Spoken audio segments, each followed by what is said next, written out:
English literature. The person has to submit the dissertation in the French language, not in English. And even people who pursue PhD in English, in countries like France, they need to submit the dissertation in the French language, but the content is English. So I'm afraid we cannot call English as a common language, but we can call it as a language in common. And that is the status of English. And you know well that English is one of the youngest languages of the world, and it belongs to the family of Indo-European languages. The language is in no way related to the country called India. But I remember one of my professors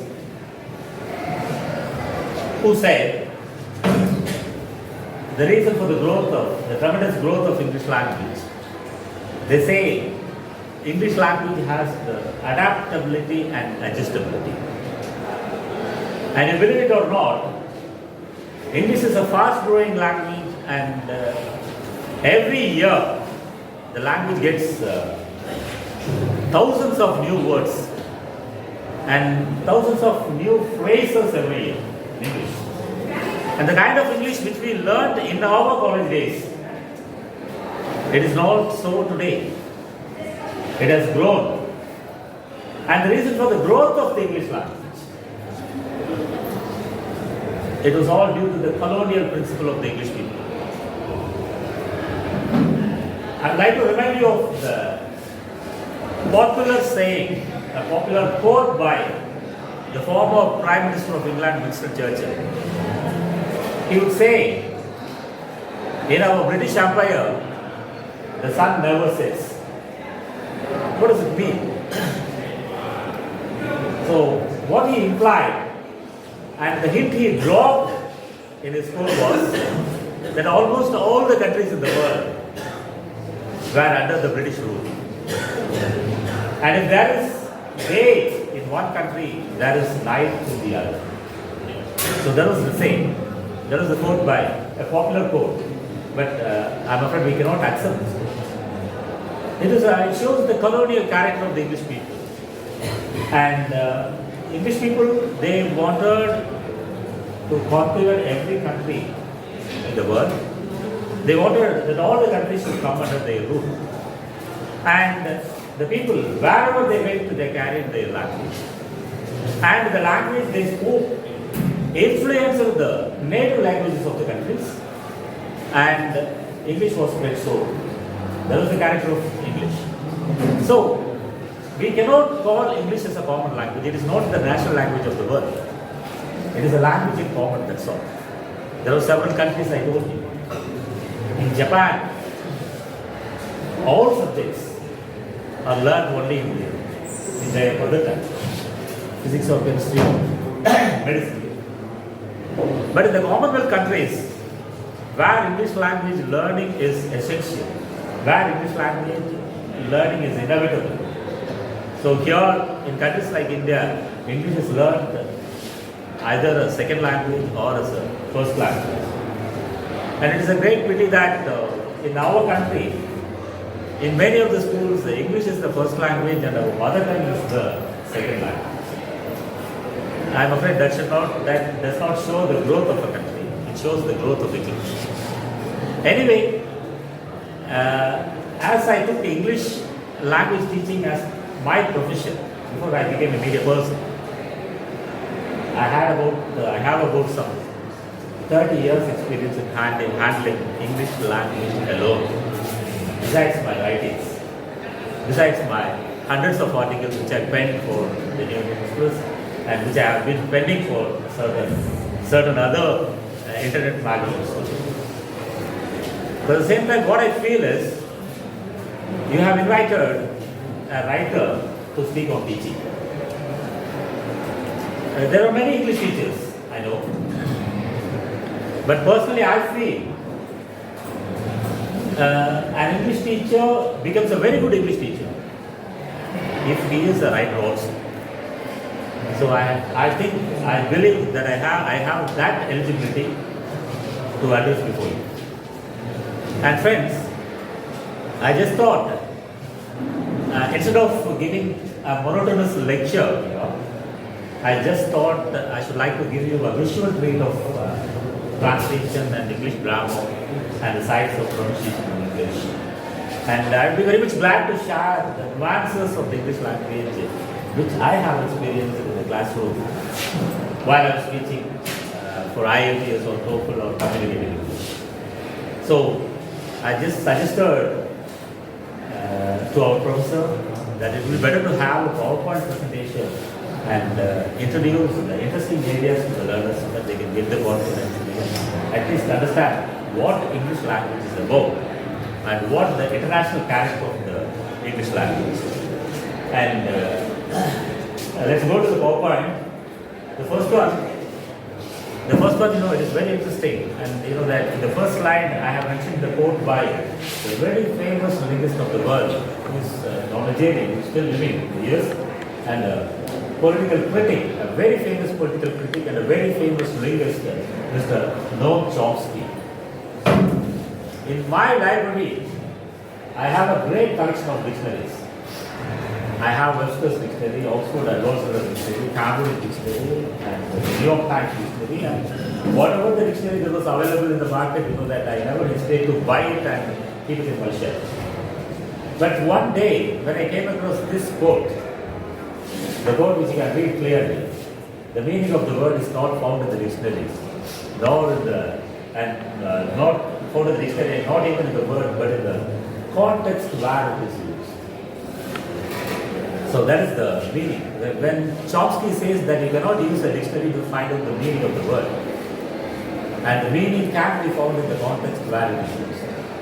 So friends, when you appear for IELTS examination, there are 4 tests.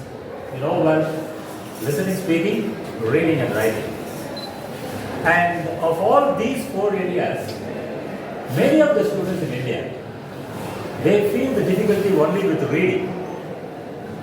They can even pass speaking test. They can even pass listening test. They can even manage with writing. They write some kind of sentences in English and they easily get through. But the failure rate, in my experience, the failure rate in IELTS is reading. And a reading comprehension, that is a passage or an article is given in the IELTS examination, and you need to read, you need to go through the article carefully, and you need to write the answers for the questions given to you. And in such a test, and many of the students, they cannot discern the meaning of the structures of the sentences in English. And they have the difficulty in understanding the structure of English sentences. They write the answers after a toss. They are not sure about their answers. They just write their answers after a toss. And by luck, certain students clear the examination. But they cannot be sure what they have written is correct. And the problem is understanding the tone of the writer. When a writer, he pens a passage, when he writes about a particular subject, when he writes about a particular content, the reader should be able to discern the meaning of the passage. The reader should understand the tone of the writer. And the reader has to travel with the mind of the writer. And even when a writer writes a passage, he has to travel with the minds of the readers. So that's the relationship between the writer and the reader. And the difficulty, as I was telling you, that most students have the difficulty only in the reading side in IELTS. The reason for such difficulty is most students do not read outside the academics. They don't read anything outside their academics. And even if there are lessons in academics, I'm afraid in the bazaars of Coimbatore, guides are sold. They don't read the text. Even when we studied literature, when we majored in literature at the time, in the early 90s, we were never given an opportunity to read the text. For example, one of the very famous Indian novels, RaJa's Serpent and the Rope. It was prescribed in our curriculum as one of the best Indian novels. And after 10 years from my graduation, I could never see the original text of the book.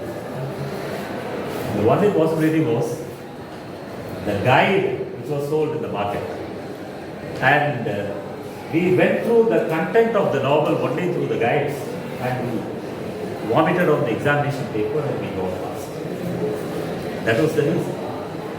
So, what I suggest here is, as an IELTS trainer or an English language trainer, students should be given opportunity to read outside their academics. And due to the lack of such a practice, many of the students, they have difficulties in reading and understanding passages, English passages of international standard. That was the reason. And friends, that's why I said the meaning of the word is not found in a dictionary, and not even in the word but in the context, but it is understood from the context where it is. You can go to the next slide. So let us finish. And something that I need to translate. I need to say something about translation. It is a very famous quote by the American poet Robert Frost.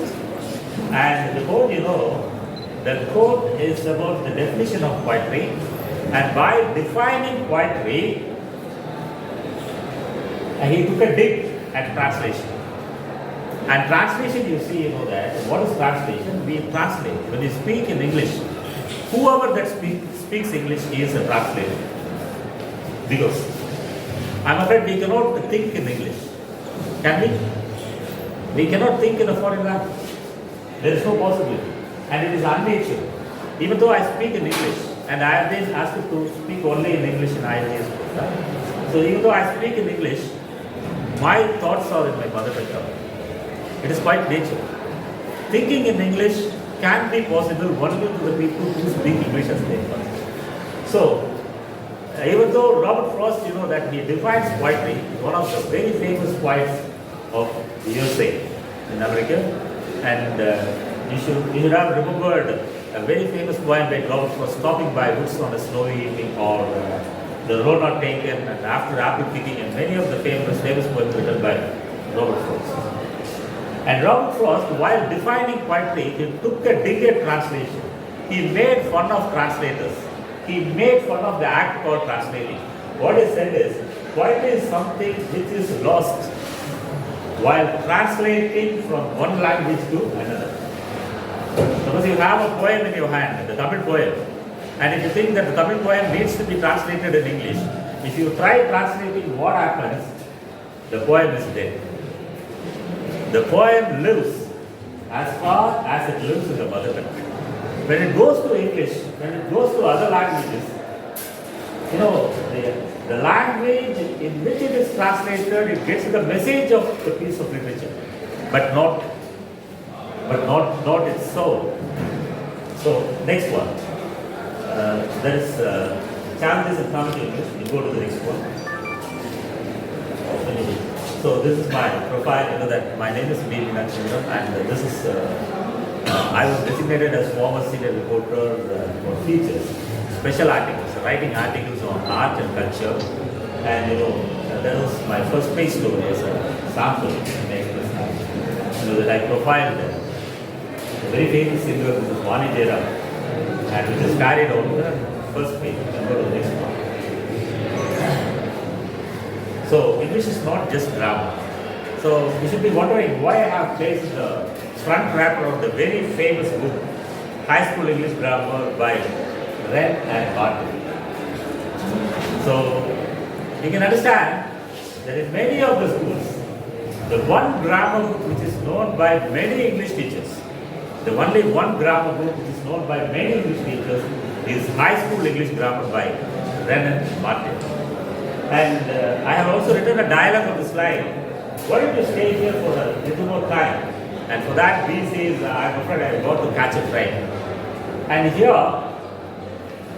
I really wonder, that why many of the students do not differentiate their English from the written form and oral form.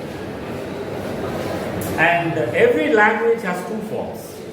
The oral form, what we call the spoken language, and the written form, what we call as written language, written English or written language. And there, the students, instead of being taught in grammar, and aspirants of IELTS, you should remember there are two kinds of grammar in every language. One is the functional grammar and the other is pure grammar. And functional grammar, it teaches you how language functions in your everyday life. But pure grammar, it does not teach you how language functions in your life. But by differentiating pure grammar for functional grammar, there comes a doubt. Why functional grammar is not introduced in schools? And all of a sudden the students are expected to read exercise, to read and work out exercises in pure grammar. And high school English grammar and compositions by Wren and Martin, it is a pure grammar book. And such a piece of pure grammar, such a classic of pure grammar, cannot be taught to the children who do not know English. This book is meant only for the people who make researchers in English. The book, just think about a child is born. And the child, the parents help them speak. The parents teach them the language. Not just the parents. And whoever that speaks a language in its surroundings is a language teacher to the child. The society teaches the oral language, oral mother tongue to the children, to the child. And just think about a child is born in Tamil Nadu, and a child is born to the Tamil parents. Do you think a very big book of Tolkappiyam or Nannul is given to the child for learning Tamil? A child from Tamil Nadu doesn't learn Tamil through Tolkappiyam or Nannul. It learns from the language spoken by the people in its surroundings. And it is very sad to say that such a practice is not given to the learners at schools. And the students are asked to learn English or asked to master English language by working out exercises in high school English grammar by Wren Martin.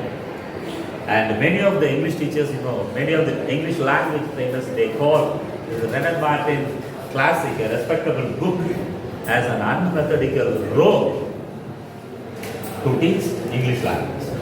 And this book, it is meant only for people who have already mastered English, those who want to make research into English grammar. So such a research book is given to the children to learn English.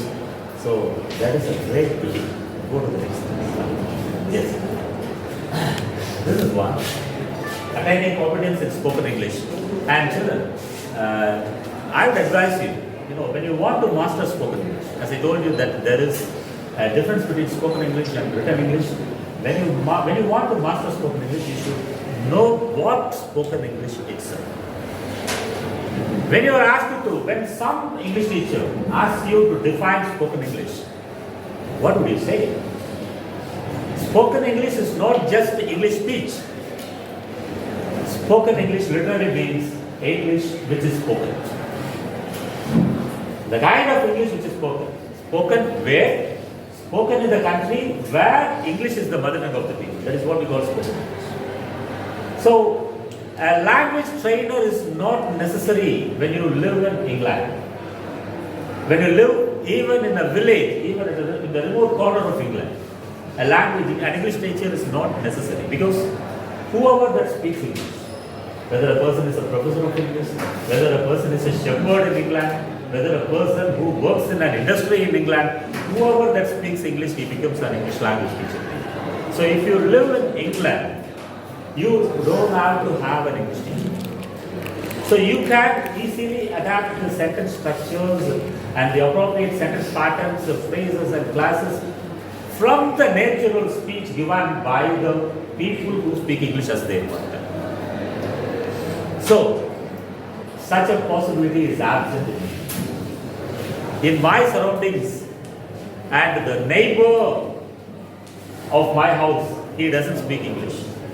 I go to the shop to buy a sachet of milk and the shopkeeper doesn't know English. I don't speak to him in English. When I go to the market to buy a kilogram of brinjal, the brinjal merchant doesn't know English. I don't buy brinjals using English. I use only my mother tongue. In such a possibility, how can you master spoken English? Because in your IELTS examination, in your speaking test, you are examined whether you are sure about the sentence structures in spoken English. Whether you are able to use appropriate sentences at appropriate situations. As I told you, that the translation is a kind of absurdity. You cannot translate the Tamil idiom into English. You should speak English using the sentences which are naturally used by the people of England. Since English language is not at all spoken in India, then how do you attain mastery over spoken English? One piece of suggestion, it is not an advice. One piece of suggestion I would like to share the aspirants of IELTS. The suggestion is, start reading as many Indian novels as possible. So this is one of the wonderful Indian English novels, The English Teacher by the very famous writer R.K. Narayan. It is available in the market. The language is English, but the content is ours. So that you will be very much interested to read the content, at least in the efforts of understanding the contents of the novel. You can master English language. So reading Indian short stories in English, reading Indian novels in English, it is one of the best ways to master your spoken language skills. At the same time, spoken language, that mastering spoken English is after training. If you know the sentence structures in the spoken language, if you are able to use the appropriate sentence at an appropriate situation, it is quite enough in spoken language. Then you can go for high school English grammar by Renan Martin. You can research.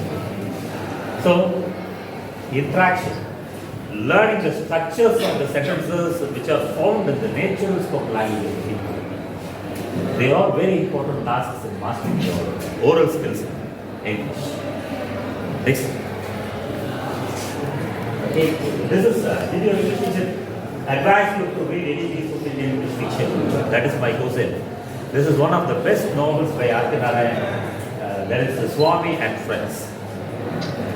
Swami and Friends is a wonderful novel. And you know that if you start reading the first page, the book will not leave you close it. That much interesting is the story. It is about the world of school children. You know, Mark Twain, a very famous writer in America, who wrote the famous books, The Adventures of Tom Sawyer and The Adventures of Huckleberry Finn. He portrayed the world of children to the world in European literature. And R.K. Narayan also wanted to portray the world of Indian children. And he penned this book. This is the first book authored by the great writer R.K. Narayan, who has some relationship with Bible. Let me get this to sound. Okay, go to this. And this is one. And I just wanted to ask you an interesting question. We say, that the structures of English grammar, and I think, that I have given an appropriate picture in the PowerPoint. I like you more than she, or I like you more than her. Such a difference between she and her. So, when you write a sentence, which would be appropriate? Second one is appropriate. I like you more than her. The second one is really appropriate. And the first one, don't you think that it has any meaning? I like you more than she. I like you more than she. I like you more than her. In fact, that I should like to let the cat out of the bag. When you say I like you more than she or I like you more than her, please understand the second sentence is spoken by a man, right? I like you more than her. The second sentence, presumably, it is spoken by a man. I like you more than her. The first sentence, I think the first sentence should be spoken by a lady. Because you know that there are two girls who like one man, according to the first sentence. So the thing that another important character of English language is that it is a stressed language. Tamil language, the sentences in Tamil or the words or syllables in Tamil, they don't receive any stress at all. But in order to give importance to certain syllables and words in English, people who speak English as their mother tongue, they place an emphasis called stress. And in the first sentence, if you place the stress on a proper part of the word, the meaning is let out. How to deliver the first sentence? When I say that I like you more than she, right? But in the second sentence, the stress is on her. Stress on her and you. I like you more than her. So now you can understand. So when the sentences are delivered in the way they have to be delivered, the meanings are better. Let's go to the meaning. Then, another important thing, that another interesting piece, I just wanted to share since section of English grammar. The chief minister went to prison, or the chief minister went to the prison. So, which one can you use? It is a matter of a definite article the in functional grammar. So, when you fail to use the definite article where it has to be used, and when you misuse it where it is not used, the meanings would startlingly change. When you say the chief minister went to prison, it gives a different meaning. The chief minister went to the prison, it gives a different meaning. What does it mean? What do you think about the first sentence? The chief minister went to prison. Yes? The chief minister went to prison? One of you. The chief minister went to prison. It means the chief minister was arrested. When you say the chief minister went to prison without the definite article the, it means he is arrested. And when you say the chief minister went to the prison, it means that he is not arrested as the chief minister of Tamil Nadu. He went to the place called prison and he distributed sweets to the inmates of the prison. You may take it that way. I would like to repeat, in your written test of IELTS, the definite article is checked. And your ability of using or misusing the definite article is examined by an English man, an English scholar, an English teacher in IELTS. So, because that I feel, as an experienced English language trainer, I know well that the definite article is the most important or the most difficult, most challenging chapter in functional. Because in our mother tongue Tamil, there is no chapter called the definite article. The definite article in Tamil, it is implied. It is not expressed. It is not expressed as a word with a spelling TH. There is no definite article. There is no expressed definite article in Tamil. But there is implied definite article in our mother tongue. So for the people who speak Tamil as their mother tongue, learning or mastering the definite article, is the most challenging chapter. And well, one of the very famous publishers in the world, Collins Publications. The publication has brought out a separate book on the uses and misuses of articles and the. A separate book. We read it as a chapter in our school. But Collins Publication has brought out a separate book, an exclusive book on the uses and misuses of the article and the. So please be careful in using and misusing the definite article the. Next one. We finish it. John has gone to London and John has been to London. It is a great pity that even students who come from the English medium background, they do not they are not able to use these two words correctly, been and gone. And he said there is a famous, that I portrayed a picture where that a cat is under the throne of a queen. The cat is under the throne of a queen. And there is a famous rhyme, famous children's rhyme. Have you come across the children's rhyme about the cat? The children's rhyme is, "Pussy cat, pussy cat, where have you been?" Someone asked the pussy cat. The pussy cat is on the way. And someone who comes across the cat puts a question to the cat asking, pussy cat, where have you been?" And the cat answers, "I went to London to look after the queen." The pussy cat answers, "I went to London to look after the queen." Another question, a funny question to the cat. Pussy cat, what did you do there?" And the pussy cat answers, I frightened the queen under her chair." So the cat was playful with it. So pussy cat, where have you been? Just for that example, I have inserted this picture. Jack was gone to London or John has been to London. What's the difference you feel between these two sentences? When you say John has been to London, you will be asked, in your written composition, you'll be able to answer it correctly.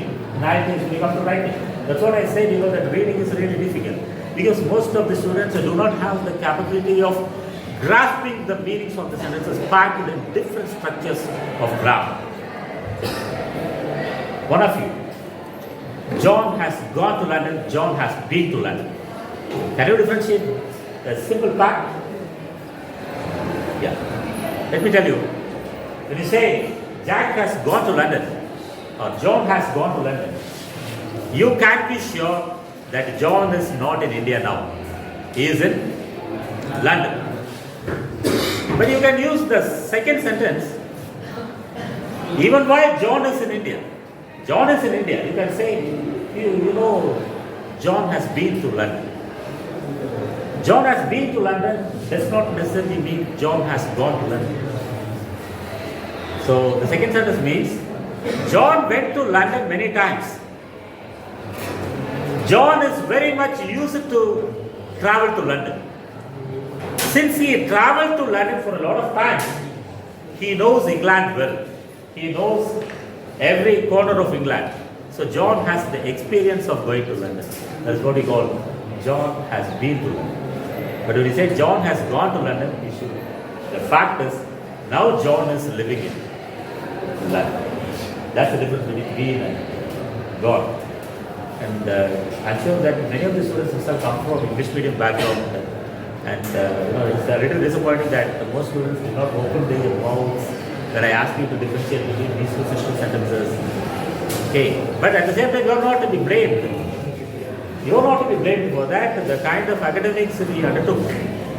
Okay, and pity the teachers who are caught in the academics because they hardly have any time to come out of their academics and teach English language. Let's go to the next one. Move fast.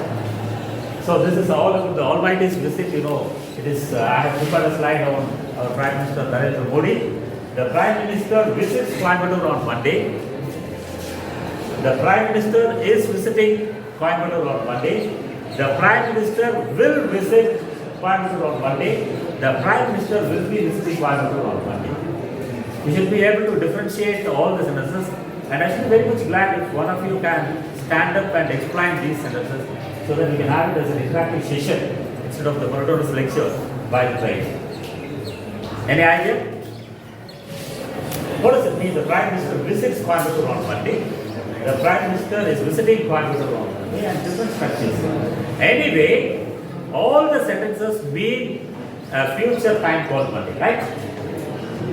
All the sentences mean a future time called Monday. Okay, but you should be able to differentiate. Yeah, would you like me to interpret? If you are not ready, I can interpret. So, the Prime Minister visits Coimbatore on Monday. It is sure. His future action is confirmed. When a future action is confirmed, you can say the Prime Minister visits Coimbatore on Monday. His visit is confirmed. But when you say the Prime Minister is visiting Coimbatore on Monday, the second sentence, which means Monday is very near. Monday is very near. So when you want to say an action which you will be performing in the very near future, you can say the Prime Minister will be visiting Coimbatore on Monday. The Prime Minister will visit Coimbatore on Monday. It is a normal future action. The Prime Minister will visit Coimbatore on Monday. And the last sentence, you should know where to use these sentences appropriately. The last sentence, the Prime Minister will be visiting Coimbatore on Monday. What's the meaning of that? The Prime Minister will be visiting Coimbatore on Monday. You can say, that I will be meeting my friend on Monday. You can do that. But there you see, friends, the Prime Minister will be visiting Coimbatore on Monday. It means there is a chance the Prime Minister will be visiting Coimbatore. There is a chance. Go to the next one. The next one. He won't come until the bell rings. He won't come until the bell has rung. It is also a pair of sentences. We say that he won't come until the bell rings. When the bell rings at 9 o'clock. Imagine. When the bell rings at 9 o'clock, when the school bell rings at 9 o'clock, he exactly comes at 9 o'clock. That is the meaning of the first sentence. But when we say he won't come until the bell has rung, this is a sentence which has to be discussed. He won't come until the bell has rung, which means if the bell rings at 9 o'clock, he can come to the class around 9:05 or 9:03 or 9:04 after the bell has rung. That's the meaning. So be careful about the structures, and questions will be posed to you in the reading comprehension of IOS based on the structures, based on the sentence structures. Next one. According to the weather prophets, it ought not to have rained on the day of race. Who is the weather prophet? A scientist who prophesies the weather, who foresays, who foretells the weather, who predicts the weather. He is called a weather prophet. The weather prophet says it will rain on the 15th of December 2020. What does this sentence say? According to the weather prophets, it ought not to have rained on the day of race. There was a day of race, a cycle race or bike race or running race. I am asking you, as per this structure of the sentence, I just wanted to know whether it rained on that day or not. Did it rain on the day or not? Yes. According to the weather prophets, it ought not to have rained on the day of race. Did it rain or not? It's a complex question. Yes. It didn't rain. Okay. According to the weather prophets, it ought not to have rained on the race. And another reason, this sentence, the sentence, is it spoken after the day of the race or before the day of the race? Yes. After the day of the race. As our friend said, that. Thank you very much for opening your box. But I would like to point out, the sentence is spoken after the day of the race. What the weather prophet said, it would rain on that day. But what the weather prophet said, it did not take place. Actually, it rained. Okay. Actually, it rained. And that is what the speaker says. According to the weather prophets, it ought not to have rained on the day of race. It rained. But the prophet said that it would not rain. Next one. The ordinal question. This is a very important or a famous question which is posed by many of the English aspirants. They say the ordinal question, how many years the president of the US was Donald Trump? I hope you can understand the mother tongue. The next one. And the answer is, the recommended forms, that if you want to post such question, you can follow these patterns. Where in the numerical order of the presidents of the US does Donald Trump come? And this is suggested by JFC, the British language expert. What number president of the US was Donald Trump? It is colloquial British English. And Professor Abuti, what number time are you appearing for the examination? Okay, there is no standard question for the translation of these sentences. Know what I'm reading it in Tamil? Good. Next one. And I paid him to translate my poems, and I paid him for translating my poems. In the structure of English sentences, there are certain difficulties to differentiate between to translate and for translating. And you know that I'm greatly upset when I come across a question paper asking the school children to convert all the infinitive phrases into gerunds. I learned to swim, and the child is asked to convert this. I learned for swimming, and so on. See, gerund ing form and infinitive phrase are not same. The infinitive phrase has to be used where it is used, where it has to be used. But for that, you know that I just wanted to track the difference between these two expressions. What's the difference in meaning when you say, I paid him to translate my poems and I paid him for translating my poems? What's the difference you feel? Okay? It's very interesting, no? You will have to read such sentences. In the sentences, from the passages which will be provided to you in the right cases. So, don't worry. I paid him to translate my poems means I paid him to translate my poems. That is, I paid the money before the translator translated my poems. When I say I paid him for translating my poems, I paid the translator some money only after he translated them. So you have to be clear in using to translate and for translating. You must call me sir and you have to call me sir. There is a difference between must and have to. I cannot say you must call me sir. When I say you must call me sir, it means if you don't call me sir, I will kill you. It's an order. But when you say you have to call me sir, you have to call me sir. What is that? The meaning of you have to call me sir is everyone calls me sir, so you also should call me sir. It is a regulation. When a new colleague has joined an office, the colleague comes to the room of the manager, and she asks the manager, how should I call you? The manager, if he knows English, he would say, you have to call me sir, not you must call me sir. Next one please. So, misuse of just a comma will give you a polygram. It's a very important point where you are. You concentrate more on punctuation. There is a question that no grammar, no functional grammar at all is taught in schools and colleges, then it is a great pity. Then it is very difficult to think about punctuation. And you can see, that the misuse of just a comma will mean you a polygamist. Who is a polygamist? A person who marries more than one wife. He is called a polygamist. A misuse of just a comma in your writing will land you as a polygamist. Be careful. So it is there, my wife who lives in London has written me a letter. My wife who lives in London has written me a letter. These two sentences, what separates, what differentiates these two sentences is the comma. Is a mere comma on which we don't have respect at all. So think that when you say my wife who lives in London has written me a letter with a comma, and my wife who lives in London without a comma, right, has written me a letter. What's the difference you feel? Which sentence do you use? Yes.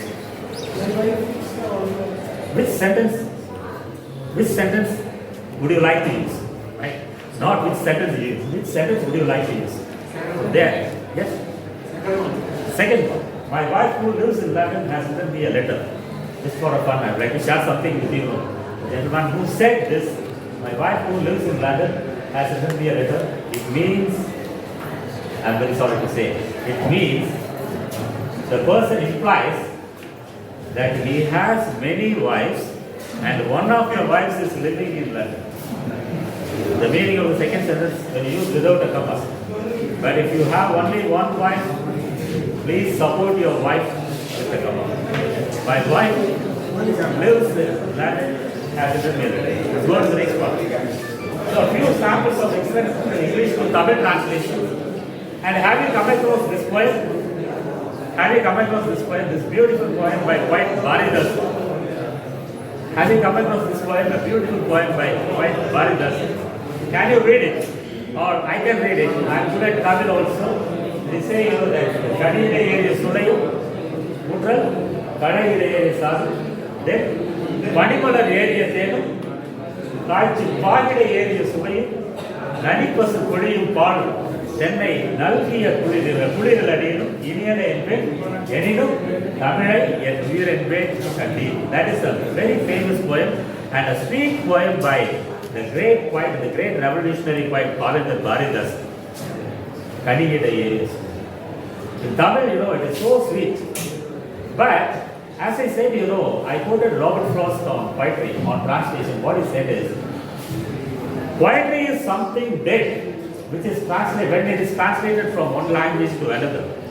But, there are certain translators who will not kill poetry while translating. For that, the translator himself should be a poet. If only a translator is a poet, he can translate it without killing the poet. And I just wanted to introduce another famous translator who is no more, who was an awardee of Sahitya Academy for translation, whose translation works of Sangam literature is published by Penguin India, Penguin Publications. Very famous publication. He is no more. He passed away a couple of years back, and he has beautifully translated this complex poem into English. Would you be interested to see that? Yes. And he is Malay Tangappa from Pondicherry. He worked as a Tamil professor in Tavu Arts and Science College in Pondicherry, and he has wonderful translation skills. He is a bilingual scholar, and he translated this into a beautiful poem, The Flesh of Succulent Fruits, Juice of Full-grown Sugarcane, Nectar from Flowers, Syrup, Cow's Milk, and Tender Coconuts. All these are sweet indeed, but the sweeter to me is Tamil by life. That is a beautiful translation written by M.L. Tagappa, whose works are published by Penguin Publications. It is not easy to get a work published by Penguin. Only internationally reputable books are published by Penguin. And we should remember Malay Tagappa at this time for translating beautiful poems of Baridas and beautiful poems from Sangam literature. Next one. And this is another area of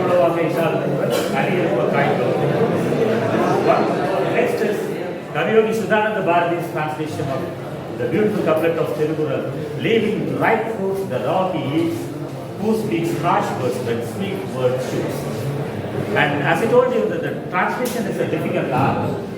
And Kaviyogi Sudananda Bharati, he translated all the couplets in Tirukural into English. But he didn't start taking the pen and writing out all the couplets. And he had the respect for the greatest work of the world, Tirukural. And you know that he was in Maunavrata for about 4 or 5 months before translating. And when he attained the contemplated stage of mind, he started translating all the couplets of this.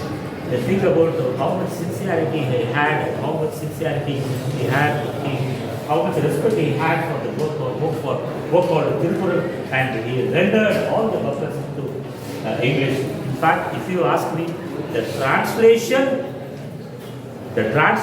done by Kaviyogi Sudananda Bharati in Tirukural, the translated couplets are really sweeter than the original couplets in Tamil. It is my personal opinion. So he says, you know, that Totarituru Manakedi Madanku Katarituru Varivu, what you translate, you know, that as deep as you dig the sand, the spring flows as deep as you learn the knowledge of this. Next one, please. We are going to finish. Next one. Next one. Next. Time. Next one. Right. These are two great translators of Coimbatore. One is Mr. Sudhiraj and the other gentleman, the other elderly man was popularly called TCR, T.C. Ramaswamy, who worked as a sub-editor of the yesteryear Tamil newspaper Navendya. Let's go to the next one. Let's go to the next one. This is a very famous book. It's a very before that. Yeah, here you go. The Ramaswamy and Ramaswamy of the Serpent and the Rope. I told you that Serpent and the Rope by RaJa is one of the famous Indian English novels. But at the same time, it is a difficult one. It is a difficult one even to read. But this novel was translated by T.C. Ramaswamy as Pambu Kayilu. The next one, The Serpent and the Rope, Pambu Kayilu. It is published by Science Academy. Because the challenge in translating this novel, it is due to the variety of expressions from different languages. Serpent and the Rope is not just an English novel. The English novel has plenty of Sanskrit words. It has plenty of French words. It has plenty of other words from other languages. So it was difficult for a person who knows only English and Tamil to translate. But T.C. Ramaswamy did this translation from Kayilu. And just for inspiration, I can tell you the next one please. Next one please. And it is, that it is my obituary. It is my obituary. It is my obituary on the demise of T.C. Ramaswamy. When he passed away in Coimbatore, I wrote a tribute on T.C. Ramaswamy, describing his works, his life and works, popularly called TCR in Coimbatore. This elderly gentleman, when he was 80, at the time when he was 80 or 82, he was given an assignment by Science Academy to translate the Indian English novel Serpent and the Rope into Pambu Kayilu. Just go to the previous one. Right. Before that. This is RaJa Rao's The Serpent and the Rope. It is a novel which contains words from different languages, including French. The next one. The next one. And this is the Tamil work rendered by T.C. Ramaswamy. Science Academy publication. Science Academy is the national body of letters. It published the work of T.C. Ramaswamy's translation Pambu Kayilu, and it assigned the work to the elderly man when he was 80 or 82. So when he went through the English book, that he was really amazed. He was really astonished that the book had different foreign words. And that he never knew French but the book has many French words. At the age of 82, what T.C. Ramaswamy did, and you're all in your 20s or you are all in your teens. T.C. Ramaswamy was 82 years when such an assignment was given for translate Serpent and the Rope into Pambu Kayilu. What he did was, he joined the basic French-English course Bharati Vidya Bhavan as a student. When he was 82, he was a student. And who are his classmates? His classmates were all in teens like 17, 18, 19, all in 20s. The only 82-year-old student in the class was T.C. Ramaswamy. Bharati Vidya Bhavan conducts a basic French course. Just for translating certain chapters in the book, he joined as a student. And the examination appeared. T.C. Ramaswamy also appeared for the examination. And what his merit was, he stayed first in the French examination, pushing back all the teenagers. The age of 82. After learning French, he translated the pages that contained the French expressions. And it came out as a book. The next one, please. When he died, he was the journalist of the yesteryear magazine, yesteryear daily called Navendya. The bus stop is named after the newspaper Navendya at Milavin. He worked as a sub-editor in the newspaper. When Navendya ceased, I was a student studying second standard. When I studied second standard, I remember the office of Navendya was closed. I have a dim memory of people working in Navendya. At that time, I never thought I would become a journalist working for the new edition. So, I paid the tribute on P.C. Ramsam for the beautiful translation of Serpent and the Rope into Tamil as Babu Kair. And the next one, point of finishing, I have a word. I hope I have shown you some interesting slides. And I would advise you, as an identity trainer, I would advise you to listen to as many programs as possible, as many native programs of English as possible. Don't go for visions. Take a radio. When I mastered the pronunciation of English, there was no YouTube, there was no WhatsApp, there was no Facebook. Internet was just introduced. That's all. I bought a radio for 200 rupees, a small battery operated radio. And there is a station called BBC, British Broadcasting Corporation. And the clarity would be so poor, but a little better when you tune to the station after 10 p.m. in the night. After 10 p.m., there would be plenty of English programs on the BBC. And I used to keep the radio near my ear, and I used to listen to the conversations by the native people of English, and that was how I mastered pronunciation. And for reading children, I would like you to read outside your academics. Read for your delight. Try to crack the meaning behind the sentences. And for writing, I always say to my students, writing is really difficult because thinking is difficult. To become writers, you should be thinkers. To become speakers, you should be listeners. And that's all about listening, reading, speaking, and writing. I thank this wonderful education institution and my dear students for giving me this wonderful opportunity to share my experience, to share the journey with the angel called English for these many years as a trainer as well as a writer. Thanks.